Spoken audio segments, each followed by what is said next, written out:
Hello and welcome back to Vox Terra. Today I want to start with a reference I first heard on Democracy Now! And I've seen it cited elsewhere. In an interview with the Wall Street Journal, Henry Kissinger, and that's former Secretary of State Henry Kissinger, said, "We are at the edge of war with Russia and China on issues which we partly created without any concept of how this is going to end or what it's supposed to lead to." Now, first, I'm not endorsing Henry Kissinger necessarily. He's one of the architects of the U.S. bombing of Cambodia, I believe. My point here in quoting him and feeling this quote needs more amplification is that its underemphasis reminds me of the lead up to the Iraq invasion or our U.S. invasion of Iraq. Voices like that who were saying, invading Iraq is not going to be a good idea, were downplayed in the media. And all of the emphasis was on this one-sided narrative. As our role in creating the conditions that are tearing up the Middle East were downplayed in our media, backburnered. And I think most important of all, what's really downplayed in the media or underreported are the economic interests that are served. So as far as Kissinger's the our making part of it goes, we could look at the underemphasized role in history of our pushing China and Russia to privatize, dismantle that whole public sector economy called a socialist economy sometimes, and open up their markets. Now, in the case of the Soviet Union, which then broke apart, part of the implied agreement, at least, was that NATO was not going to expand. And here there's plenty of citations for that, going back to Secretary of State Baker, but they're underemphasized. Instead, what did happen is NATO kept expanding. Now, there was a similar quid pro quo with China. Going back to Nixon and beyond, these assurances that China is going to eventually unite with Taiwan, Taiwan being an ethnically Chinese island, and in pre-colonial times was part of China. Well, instead, in recent years, we've seen growing military ties with Taiwan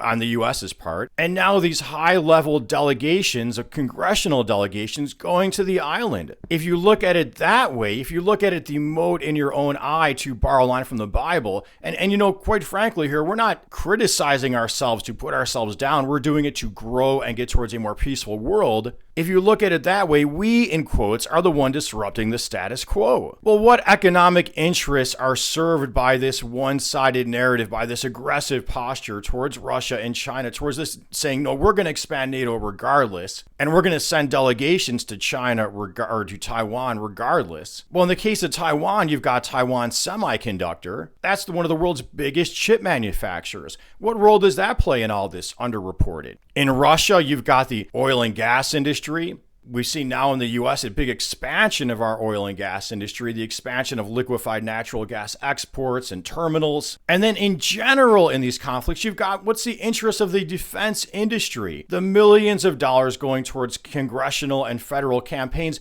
just underreported. And when those politicians come on the air advocating these aggressive stands, the media rarely exposes their donations that they're receiving. Well, the same situation applies to the fossil fuel industry. Millions of dollars in campaign donations going largely underreported. Now, going back to the Iraq invasion, we saw the economic interest that served was benefiting the fossil fuel industry, or was a renewed commitment to it. We can see similarly with Russia that now that we're also renewing our commitment to fossil fuels at home, while also going green, thank God, but also renewing the commitment to fossil fuels. A threatened China, they're not going to want to work with other nations on reducing greenhouse gas emissions. They're going to feel threatened. Remember, they're really outgunned by us in terms of nuclear warheads and in terms of military capacity in general. Well, they're going to be afraid now to cut off their coal plants, won't they? And think too, on the lead up to that invasion of Iraq, if you can remember, George W. Bush said, we don't need no permission slip from the United Nations. Well, look at it. Look at that. There we were saying we don't need to follow a set of rules or any international governance. Well, anybody can say that. Any nation can say that. A good way to stay out of wars is begin to flip arguments around in your head. What if it was someone else saying what you hear our pundits saying? We've had conflict throughout history. So in that way, does it really affect the long-term survival of our species? Yes, it does, because now it's coming at a time on a heating planet. We never had conflicts under these environmental conditions before. We're entering an era of extreme, more unpredictable weather, more difficulty in planting crops, and rapidly changing disease vectors. So you need to have, or I hope you can have, as your North Star, a vision for the kind of world you want to live in,